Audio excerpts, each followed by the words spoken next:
C'est parti les amis, il est temps de commencer. Let's go, on regarde ensemble, vous me dites si vous êtes d'accord ou pas avec ces propos. Je sais que le PS, évidemment sur mon chat, le PS, on n'est pas très amis. On n'est pas très amis. Décisive et tout dépend de vous, Olivier Faure, parce que Sébastien Lecornu promet un gouvernement à la fin de la semaine, mais il lui reste une étape. Vous revoir vendredi et s'assurer que vous ne censurerez pas. C'est ce qu'on va essayer de comprendre avec vous ce matin. Il n'y aura pas de taxe Zuckman. Il n'y aura pas de retour de l'ISF, il n'y aura pas de suspension de la réforme des retraites. Comment vous réagissez à toutes ces portes qui se sont fermées ce week-end ? Au moins c'est dit. Vous dites que tout dépend de moi. Mais non, tout dépend de lui. Tout dépend de sa capacité à entendre ce que les Français lui ont dit. Je rappelle qu'il y a un an, les Français n'ont pas donné de majorité absolue à qui que ce soit, mais ils ont donné une priorité à la gauche. Et ce qui n'est pas compréhensible dans l'interview du Premier ministre, c'est qu'il donne le sentiment de vouloir faire comme d'habitude, de ne rien changer et donc de se retrouver dans une situation où les mêmes causes produiront forcément les mêmes effets. Et donc, si Sébastien Lecornu entend rester à Matignon, s'il entend gouverner ce pays, forcément, la copie qu'il a donnée dans Le Parisien ne peut pas être la copie d'arrivée. Dans cette interview à nos confrères du Parisien, je répète, il explique qu'il n'y aura pas de taxe Zuckman, qu'il n'y aura pas de retour de l'ISF et qu'il n'y aura pas de suspension de la réforme des retraites. Et j'ai quand même pourtant l'impression que c'était les 3 points que vous lui demandiez. Mais moi, je vous répète que si rien ne change, eh bien, le résultat est déjà connu. Il y aura une censure, et donc ce gouvernement tombera, et il y aura vraisemblablement une dissolution à laquelle nous sommes prêts. Vous avez été surpris ? Donc c'est bon, c'est acté. Parce que j'ai vu ce week-end, les gars, Attends, mais il va se passer une dinguerie, là. Le mec, il va annoncer son gouvernement à la fin de la semaine. J'ai vu ce week-end que le RN veut censurer. Donc le RN, ils ont pratiquement pas de problème à censurer. LFI, on connaît, le bloc NFP veut censurer aussi. C'est bon, c'est fini. Rien ne change. Y a rien qui va changer. Donc là, on part sur la même politique. Bon, très bien. Donc là, le PS veut faire leur propre motion de censure avec un intitulé pour que le RN ne vote pas. Non mais vas-y, commencez pas à faire des bails chelous, pitié, genre. Juste censurer, on tente une dissolution, on tente de renverser Macron, et après, bonne chance, mon gars. Ah non, ça y est. Surpris par ce qu'il dit et ce qu'il pense, non, parce que ça correspond à ce que dit le socle commun depuis 8 ans. Fraîche, là. Donc forcément, je ne suis pas surpris. Ce qui m'étonne quand même, c'est qu'il devrait avoir entendu le fait que ils ont été battus aux élections, qu'ils ont déjà perdu 3 premiers ministres en un an, ce serait le 4e, et donc à un moment, il faudrait que quelque part, quelqu'un se dise, il est temps d'ouvrir la porte à ce que peut dire l'opposition. S'ils ne l'entendent pas, que voulez-vous que je fasse ? Le chaos, c'est eux. Vous l'avez dit, s'ils ne l'entendent pas et s'il n'y a pas de changement, alors il y aura censure, et s'il y a censure, il y aura dissolution, nous y sommes prêts, on va y revenir. Il y a tout de même quelques pistes qu'il évoque, Sébastien Lecornu. Il promet une forme de justice fiscale, c'est ce que vous demandez, qui reposerait notamment sur la taxation de l'argent qui dort dans des holdings et des holdings familiales, sur une contribution éventuelle sur le patrimoine, voire sur une réduction de la flat tax. Est-ce que ces pistes-là vous paraissent possibles, prometteuses ? Prometteuse, je ne sais pas. Ce que moi je voudrais lui dire ce matin, c'est la chose suivante. Moi je voudrais la copie complète. Pour l'instant, on a bien compris ce qu'il ne voulait pas, on n'a pas très bien compris ce qu'il était prêt à faire. Et donc ce que je veux, vendredi, c'est de savoir exactement ce qu'il sera demandé aux Françaises et aux Français et quel sera le rendement de toutes les mesures qu'il entend présenter face aux nôtres. Moi, ce que j'ai présenté avec les socialistes depuis plus d'un mois, c'est une équation complète. Donc, quelle est la trajectoire ? À quel rythme on réduit le déficit ? Qu'est-ce qu'on fait pour économiser sur le budget de l'État ? Qu'est-ce qu'on fait aussi ? Genre, merci pour le sub offert. Dommage que t'as pas offert 5 subs. Dommage. Et comme prélèvement supplémentaire. Voir ce que Valorant il m'aurait offert. Et qu'est-ce qu'on fait aussi pour relancer l'investissement ? Qu'est-ce qu'on fait pour relancer le pouvoir d'achat ?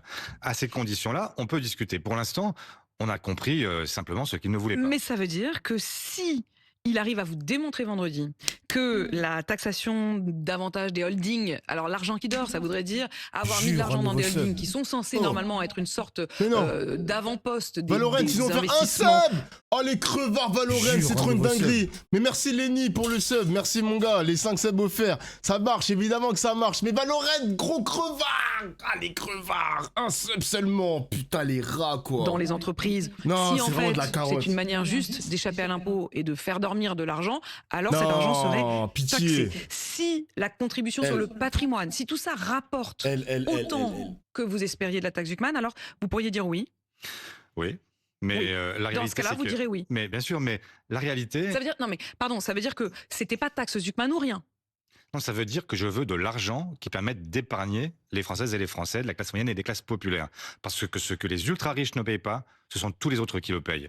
Et c'est la raison pour laquelle moi je n'ai rien contre les riches. Simplement, ce que je dis, c'est que quand vous avez des gens qui ont une richesse indécente, qui ont vu leur fortune doubler en 8 ans, passant de 600 milliards à 1200 milliards, ce chiffre-là, je le répète en permanence, parce qu'il permet de dire quand même que quand on demande à ces gens-là 15 petits milliards Jure, et qu'on un nous nouveau répond sub. c'est pas possible, on peut pas les spolier. 15 petits Mais milliards, de quoi de fait. parle-t-on? Quand je vois que le MEDEF fait semblant de dire que ce sont les entreprises qui sont visées alors qu'on vise en réalité des très gros patrimoines, je le rappelle, supérieurs à 100 millions d'euros, qui se verraient prélever l'équivalent de 2% de leur patrimoine chaque année, patrimoine qui leur rapporte en moyenne de 10 à 12% chaque année. Donc ça veut dire qu'on leur le propos n'est pas de réduire leur richesse, mais de faire en sorte qu'ils s'enrichissent moins vite désormais. Donc on est très Ça vous très a loin de la surpris aussi spoliation. le MEDEF qui dit nous sommes en réalité les nouveaux insoumis et qui appelle même à une mobilisation et à un grand meeting le 13 octobre. Mais comme toujours, Là, j'ai hâte de voir ça. Hein. Mais les gars, franchement, franchement, c'est tellement de la connerie tout ça. Le délire. En fait, faut savoir quelque chose, c'est que monsieur Lecornu essaye d'endormir ses opposants. Il rejette la taxe Zuckman, mais il promet une contribution exceptionnelle des hauts patrimoines, ça veut taxer les holdings, ça veut récupérer l'argent là où il faut aller le chercher, etc. Les gars, on va pas se mentir, faut arrêter d'être débile. C'est vrai qu'ils veulent... Après, quand t'es député, voilà, quand t'es député, tu veux protéger en quelque sorte tes privilèges, etc. Peut-être au détriment des Français, au détriment de ta circonscription, mais à un moment donné, Macron, à chaque fois qu'il va nous mettre des premiers ministres, ce sera toujours dans l'objectif de continuer sa politique. Donc les gars, faites comme la France Insoumise, arrêtez d'être des idiots, voilà, arrêtez d'être des idiots, juste censurez et go next. Il faut montrer aux Français, parce que les Français sont lassés de ne pas avoir une stabilité dans notre pays, mais cette instabilité n'est pas provoquée par les parlementaires, elle est provoquée par Macron lui-même. Tout le monde rejette sa politique. Pourquoi s'entêter? Pourquoi s'entêter, mon gars? Le problème est que même si l'État récupère toutes ces taxes, l'État fera n'importe quoi dans les dépenses. Ça, c'est vrai aussi, Zach. C'est vrai qu'on l'a pas assez dit. Si on maintient justement ce gouvernement, on maintient le président de la République en place et qu'au final, il récupère de l'argent, mais l'argent est mal dépensé parce qu'il n'y a pas de perspective d'investissement fructueux, ça sert à rien tout ça. Ça sert à rien. Ça sert à rien tout ça. D'ailleurs, j'ai calculé mes impôts sur le revenu, les mecs. L'année dernière, j'ai payé pour à peu près 1200 € d'impôts sur le revenu. Dans un monde où tout va bien, tout va très bien, tous les voyants sont au vert, t'es content de payer autant d'impôts. Mais putain, vu comment l'État dépense notre argent, t'as un peu le seum quand même. Hein. T'es obligé, y a pas de souci, t'es obligé. Mais j'ai un peu le seum de voir que mon argent sera dépensé mauvaisement. Mal. C'est tout. Bah en fait, j'ai payé, alors les gars, j'ai payé 1200 € d'impôts sur le revenu. Là, je parle d'impôts sur le revenu. Mais il y a toutes les taxes, je sais pas si on dit taxes, tout ce que je dois à l'URSSAF sur un an, plus l'impôt sur le revenu. Aïe. Aïe. Mais bon, on n'a pas le choix pour que le pays puisse tourner, les amis. Malheureusement, le patronat fait semblant de se mobiliser pour les entreprises, Le mais en cumul réalité, fait il est mal. là pour protéger les ultra-riches. Parce que là, on Non, je parle paye de pas la TVA, 1800 les mecs, je paye pas la personnes qui TVA, ont moi. un patrimoine, je le répète, supérieur à 100 millions d'euros. On parle TVA pas, professionnelle, en tout cas. pardon de l'expression, de petits riches.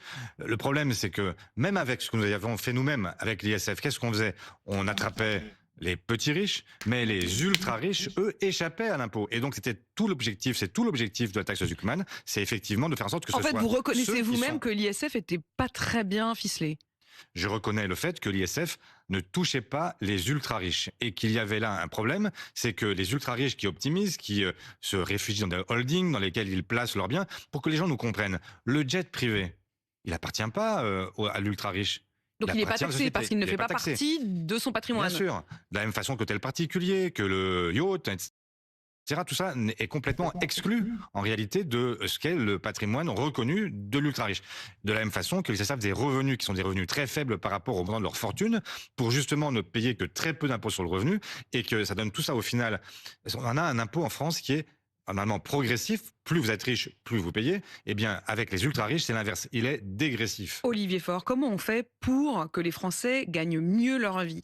Rapprocher le net du brut, voilà aussi une des promesses de Sébastien Lecornu. Est-ce que là-dessus vous êtes En d'accord? fait, il y a aussi un truc, cette stratégie de la gauche, faut qu'il continue à utiliser cette stratégie de se dire qu'il faut attaquer uniquement les ultra-riches, rien que les ultra-riches. Parce que l'entrepreneur qui a moins de 100 millions de patrimoine, qui est riche, vraiment riche par rapport à la moyenne des Français, mais qui n'est pas ultra riche, lui, il doit continuer à avoir le goût d'entreprendre, le goût d'investir en France, le goût de créer du Made in France, le goût d'être dans l'économie française, tout simplement. Il faut que la France insoumise et que la gauche, de manière générale, continue à booster, on va dire, les TPE, PME. Je m'explique aussi. Le reportage qu'on a vu la semaine dernière sur les 200 milliards d'aides publiques. Moi, je suis désolé. Il y a eu des très grosses entreprises du CAC 40 qui ont profité de ce système, alors que l'argent, par exemple, le crédit impôt recherche aurait pu aller dans les poches des PME, TPE, ça aurait pu bien fonctionner. Je parlais du principe que, ok, les grandes entreprises sont déjà très bien développées, prêter, donner, je ne sais pas comment ça se passe, accorder des crédits à des petites entreprises qui aimeraient devenir des grandes entreprises aussi. C'est ça qui me rend fou, c'est ça qui me rend dingue. Et j'ai vu que la France Insoumise, les paroles de monsieur Coquerel, pardon, chercher son nom, Coquerel, il avait dit, mais c'est normal aussi de financer, d'aider les très petites entreprises, les PME aussi. Si c'est pour aller aider des Stellantis ou d'autres grandes entreprises qui achètent des machines pour ensuite les foutre en Pologne, donner de l'argent à des crédits impôt recherche pour c'est quoi encore déjà le nom d'entreprise à Paris là? Merde. Ah, je sais plus comment elle s'appelle. Ils font de la gestion informatique, etc. Mais au final, c'était même pas des crédits impôt recherche, c'était n'importe quoi ça. Vas-y frère. Il faut les soutenir ces entreprises. Il faut favoriser les startups tech dans l'IA, l'énergie, le quantique. Bien sûr, Zach, bien sûr. C'était Capgemini, voilà, merci. Capgemini qui ont récupéré de l'argent alors qu'ils devaient même pas le mériter. Vas-y, c'est abusé, gros. Capgemini et Soprasteria sont des vampires qui aspirent tout le travail des TPE, PME. Ouais. Parce que c'est vrai qu'en France, on est une entreprise, on est un pays où les services à la personne, les services aux entreprises, c'est vrai que ces services-là sont extrêmement présentes. Des entreprises comme ça qui sont à la pointe de la technologie, sur les logiciels de gestion d'entreprise, entrepreneuriale, etc. On est très chaud sur ça, nous, Français. Hein. On est très chaud. Hein. Capgemini, leader. Hein. Leader sur ce secteur. Soprasteria, pareil. Et du coup, ça empêche le développement d'autres entreprises qui méritent aussi d'avoir du crédit impôt recherche, quoi. Et est-ce que vous avez des pistes? Mais on avait des pistes, on a proposé 6 milliards d'euros pour tous ceux qui sont en dessous de la médiane. C'est-à-dire qu'en fait, tous ceux qui gagnent moins de 1920 euros net par mois verraient leur revenu augmenter entre 900 et 1500 euros. C'était la suppression de la CSG sur ces salaires-là. C'est un taux différencié de CSG qui permet de distinguer entre les revenus et donc de faire en sorte qu'il y ait des gains immédiats et qui soient donc gagés, en fait, puisque en fait c'est de l'argent en moins pour la protection sociale et donc la taxe Zuckman venait justement gager ces efforts que nous faisons en direction des salariés. On l'a dit, Olivier Faure, vous verrez le Premier ministre vendredi. Est-ce que c'est le rendez-vous de la dernière chance? Oui.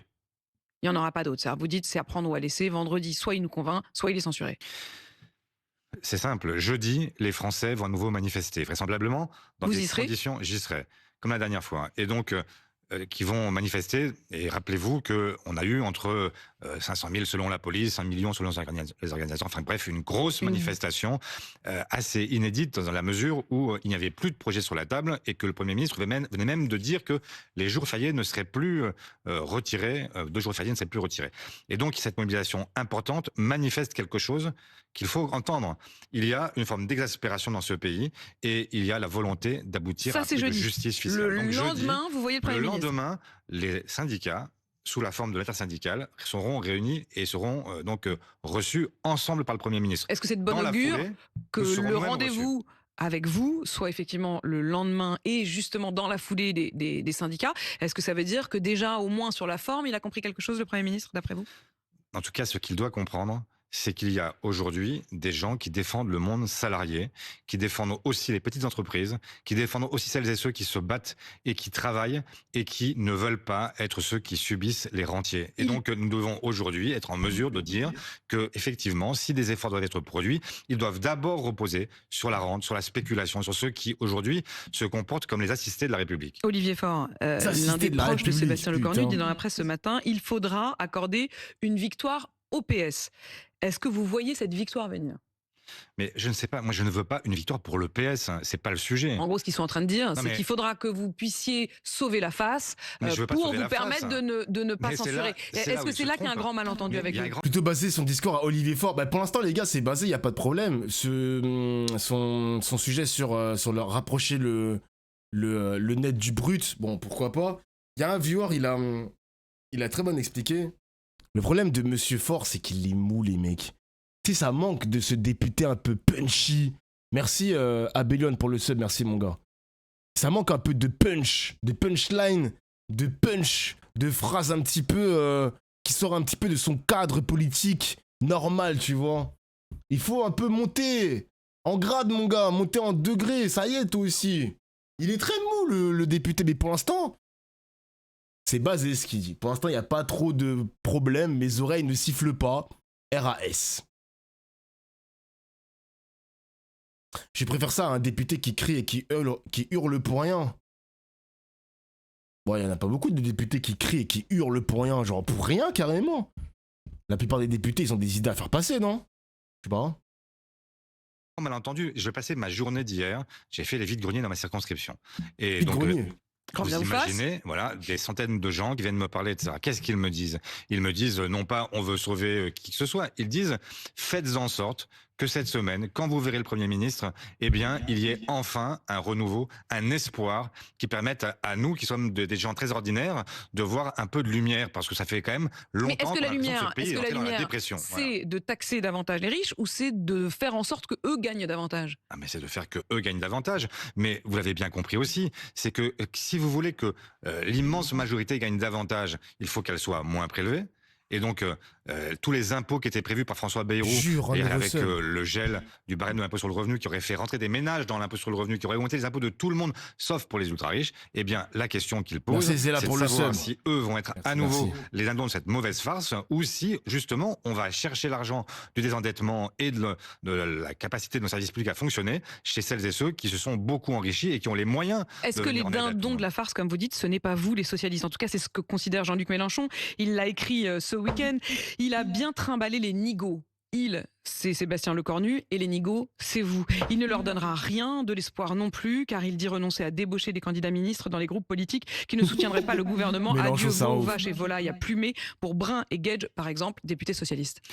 Non mais vous l'avez compris, moi je ne commande plus les excès de langage de Jean-Luc Mélenchon qui croit que il n'est ni prose ni vert, il est simplement dans une forme de démagogie permanente et ce que je fais moi, c'est que à chaque instant, je cherche des solutions.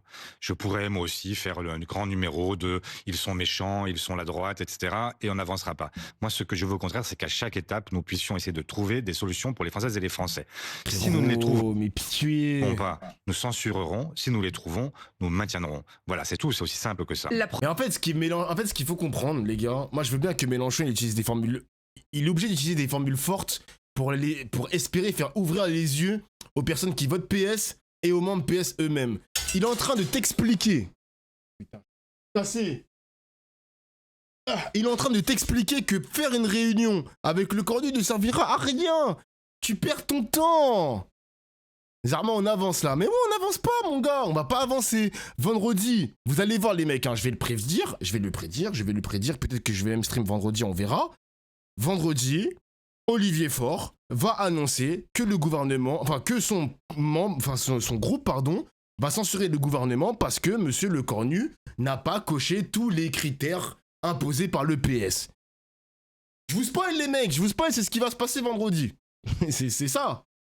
Première motion de Quelle censure, elle perte sera de déposée temps, par les sérieusement. Insoumis. Ils l'ont déjà annoncé. Ah là. Après le rendez-vous de vendredi, vous en ressortez bredouille. Vous avez l'impression de ne pas avoir été entendu. 2 semaines de vacances en politique, je recommande. Merci Boubou pour le sub. Moi, ça fait 1 semaine. Quand j'étais au Japon, j'ai pris que 1 semaine et j'ai J'ai un peu déconnecté de la politique, un petit peu.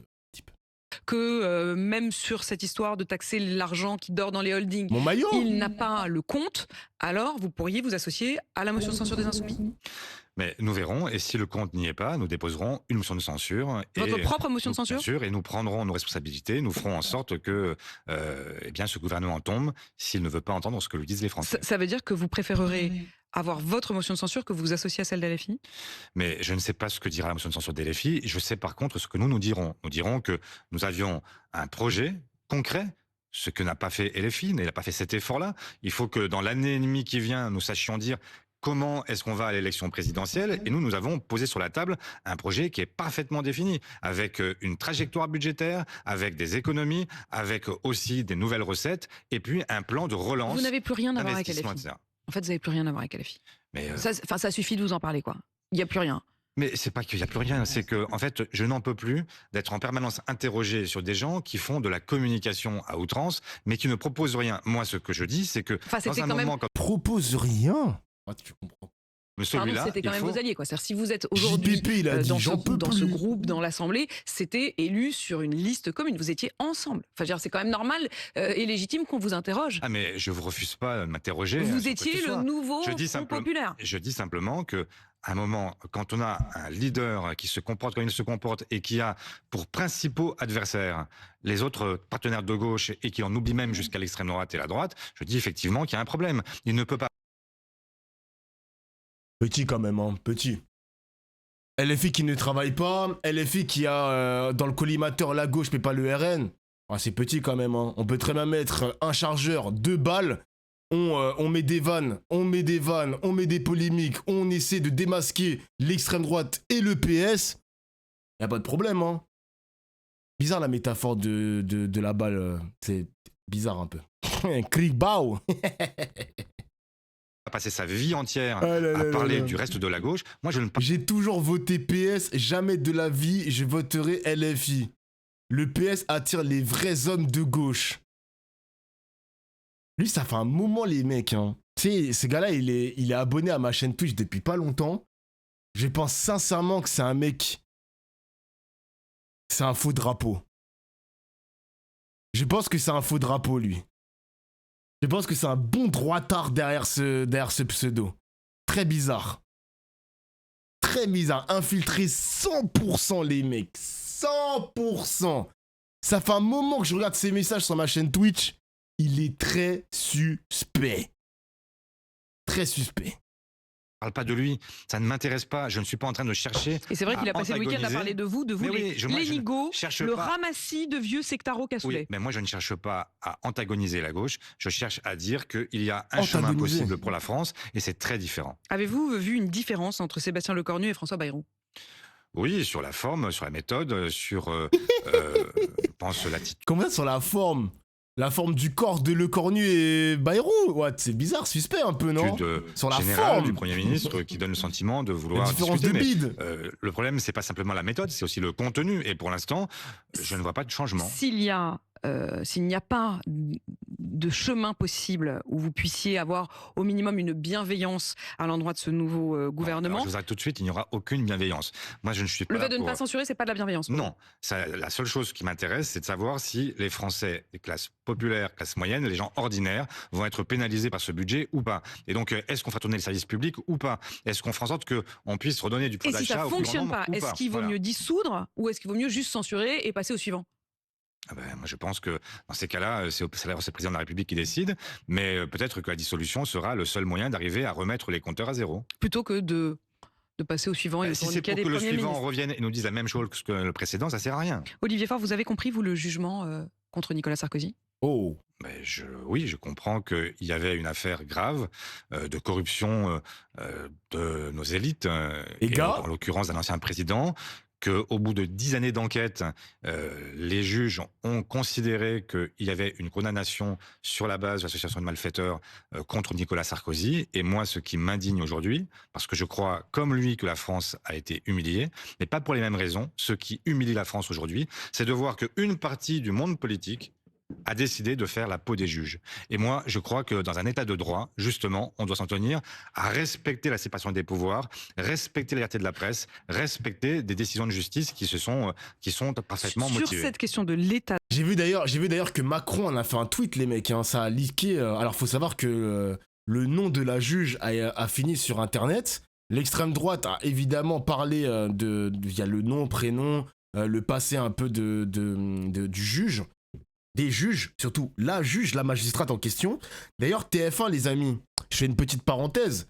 TF1 a aussi leaké le nom de la juge. Même moi en stream, ça m'avait surpris de voir le journal de TF1, le 20h de TF1, leaker normal le nom et le prénom de la magistrate. D'ailleurs, faut savoir que Martin Bouygues est le parrain d'un des fils Sarkozy, petit 1. Petit 2, la sphère Bolloré, les mecs, petit 2. La sphère Bolloré a aussi leaké le nom et le prénom de la juge, la magistrate en question, qui a condamné Sarkozy avec les autres juges. Mais vous avez vu que ce week-end, Sarkozy a fait une interview au journal du dimanche. Donc là, c'est Opération Sauvetage. Pascal Pro, pareil. Je me suis dit, mais pourquoi tout ça, les gars? Pourquoi tout ça? Sarkozy est administrateur au journal du dimanche. Voilà le chat. Peut-être que vous n'étiez pas au courant, les amis. Peut-être que vous n'étiez pas au courant. Mais Nicolas Sarkozy est administrateur dans la sphère Bolloré. Voilà. Voilà. Tout est lié. Voilà. Je me suis dit, toute la semaine, il siège au conseil d'administration, exactement. Toute la semaine, je me suis dit, mais pourquoi TF1? Mais pourquoi CNews? Mais pourquoi l'interview au journal du dimanche? Alors, je sais que TF1 et la sphère Bolloré, c'est pas la même chose. TF1, c'est uniquement parce que Martin Bouygues est le parrain de Louis Sarkozy, qui travaille chez LCI, qui est chroniqueur en tout cas. Donc, il y avait quand même Opération Sauvetage de la part de Martin Bouygues dans les éditos de TF1. Il faut faire des reportages de Sarkozy, le faire passer pour la victime, blablabla, etc., etc. Et ensuite, JDD, conseil de l'administration. Il siège au conseil d'administration, monsieur Sarkozy. Donc là, on n'a même pas besoin d'être complotiste. Tout est écrit. Tout est sous nos yeux, le chat. Tout est sous nos yeux. Voilà. Voilà. Putain, c'est vraiment de la mafia, les mecs. Hein. C'est un bandit jusqu'au bout, Sarkozy. C'est grave quand même. Hein. Putain. Moi, ça me trouve le cul, les gars, vraiment. Hein. Putain. De l'époque Lagardère, père décédé depuis longtemps, ami de Sarkozy Dofla. Ok. Eh ben. de droit, ce que dit Nicolas Sarkozy et un certain nombre de ses soutiens, mais aussi quelques observateurs. Attends, quoi? Je me suis abonné de la part de ma mère. Elle te regarde de temps en temps, Dofla, elle te soutient. Bah merci à la maman de Octodon. Je lui fais des gros bisous. Bonsoir, mademoiselle. Bonsoir, la maman de Octodon. Il faut nettoyer tout ça au Karcher. Bon, doucement. Y compris du monde. On va m'attraper après, là, on va me judiciaire, casser les couilles c'est encore. que le principe de l'exécution provisoire serait contraire justement à l'état de droit, c'est-à-dire à la double juridiction. Moi aussi, ma mère te kiffe. Est-ce que Oh, ça le vous interroge? menteur. Quand vous entendez le président du Sénat qui dit oui, ça interroge, il y a un questionnement. Ah bah, je comprends que ça les interroge. Ils ont tous des cas dans leur propre famille politique. Le parti des honnêtes gens, celui de Retailleau comme ils l'appellent. En fait, ils multiplient. Ils sont plus nombreux dans les tribunaux qu'à l'Assemblée. Donc effectivement, je comprends qu'il y a un problème pour eux. Mais enfin, il faudrait quand même pas prendre les choses à l'envers. Parce que là, on est en train de créer un immense nuage. On crée de la fumée autour d'une affaire. La réalité, c'est que le vrai débat, c'est de savoir si on accepte ou pas que celles et ceux qui nous gouvernent et qui donc sont censés être exemplaires on l'a bien sont compris. des corrompus ou pas. Mais sur donc, cette ça, question de l'exécution provisoire, est-ce que vous vous dites oui, c'est le ça sujet pose dans le question. sujet. Non mais moi je ne veux pas répondre à cette question. Comme mais c'est la loi. Comme à Gérard Larcher. Non, mais c'est la loi et les juges ne font que l'appliquer. Mais vous vous rendez compte qu'au bout de 10 années de procédure, vous vous rendez compte, les gars, Hippolyte de Malherbe, hein, c'est grave, l'opération sauvetage Sarkozy, c'est un truc de fou. Écoutez les questions, genre écoutez les petites phrases qu'elle glisse à gauche à droite. Non, c'est grave. Ça fait 10 ans qu'il y a une procédure qui est engagée, et seulement au bout de 10 ans, il y a une condamnation.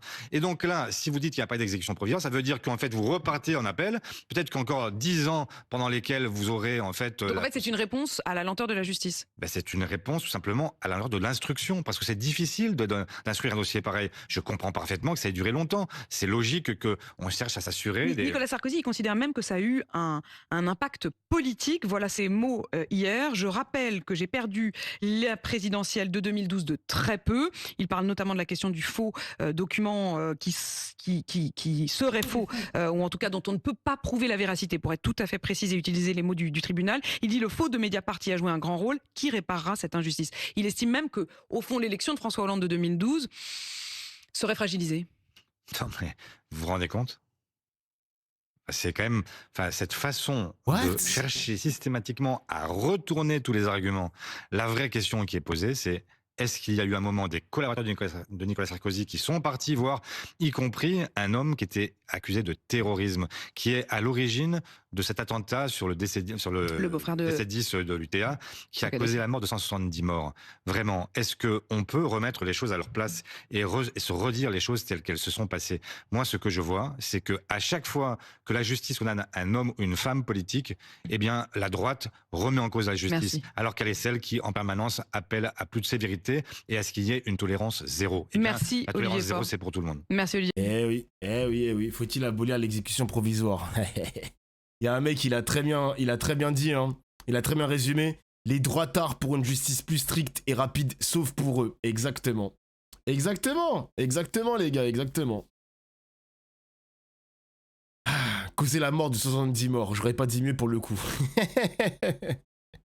Bon, en gros, ce qu'il faut retenir, les amis, c'est que le PS est parti pour censurer monsieur Le Cornu. Ils vont quand même participer à la réunion de vendredi, la réunion de la dernière chance, comme il le dit si bien. Et au moins, ils vont profiter des petits fours. Hein. Moi, ce qui me dérange pas, les gars, je vais vous dire la vérité, hein, parce que je sais que Mélenchon tombe souvent sur le PS. Je suis pas PS Core, hein, je suis pas du tout PS compatible. Mais si à la fin des fins, ça censure, moi, ça me va. Je me dis que le PS profite des petits fours, vas-y, pourquoi pas? Il est temps de manger aussi dans la gamelle des puissants. Mais si à la fin des fins, ils censurent, bon ben moi, tout me va les mecs. Hein. Cette option me va. Je retourne pas ma veste parce qu'au final, j'avais reproché la même chose à la France Insoumise. Participer aux réunions,